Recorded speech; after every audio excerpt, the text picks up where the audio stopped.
مومنو، جب تم نماز پڑھنے کا قصد کیا کرو تو اپنے منہ اور کوہنیوں تک ہاتھ دھو لیا کرو، اور سر کا مسح کر لیا کرو، اور ٹخنوں تک پاؤں دھو لیا کرو،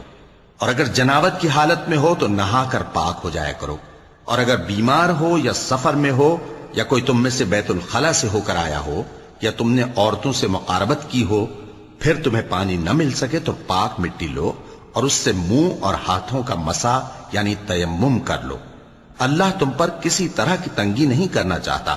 بلکہ یہ چاہتا ہے کہ تمہیں پاک کرے اور اپنی نعمتیں تم پر پوری کرے تاکہ تم شکر کرو۔